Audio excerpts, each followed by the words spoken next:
Covid नंतरचं जग फार बदललंय. कोविड गेल्यानंतर आपल्याला असं कुठेतरी जाणवत असेल, की या ठिकाणी डिव्होर्स व्हायला लागलेत खूप. त्याचं प्रमाण वाढलंय. अटेम्प्ट ऑफ सुसाईड म्हणजेच आत्महत्येचं प्रमाणसुद्धा वाढलंय आणि निराशेमध्ये या ठिकाणी लोकं जायला लागलीत.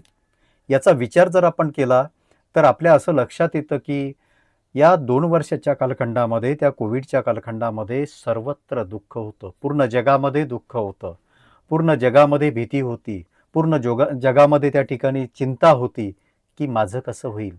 माझ्या आईचं कसं होईल? माझ्या मुलाचं कसं होईल? या चिंताग्रस्त गोष्टीनं हे सगळे व्हायब्रेशन या वातावरणामध्ये पसरलेत आणि त्यामुळं त्यानंतरच्या कालखंडामध्ये ह्या गोष्टी खूप वाढायला लागल्या. आपल्याला जर आपल्या अवतीभोवतीचं वातावरण पॉझिटिव्ह ठेवायचं असेल, आपला ऑरा जर पॉझिटिव्ह ठेवायचा असेल, तर आपल्याला विचारसुद्धा पॉझिटिव्ह करावा लागेल आणि त्या पॉझिटिव्हनेसनं आपलं लाईफ आपल्याला स्वतःला बदलावं लागेल. कारण ही निगेटिव्हिटी आपल्या अवताल-भोवताल जर सतत राहत असेल, तर अंतःकरणातून पॉझिटिव्ह होऊन या गोष्टीचा नायनाट आपण करू शकतो. आपल्या भोवतीची निगेटिव्हिटी आपण घालवू शकतो आणि इतरांना सुद्धा चैतन्यशील असं वातावरण आपण उपलब्ध करून देऊ शकतो. हे प्रत्येकानं कोविडनंतर प्रत्येकानं करण्याचं प्रथम काम आहे, असं मला वाटतं. नमस्कार.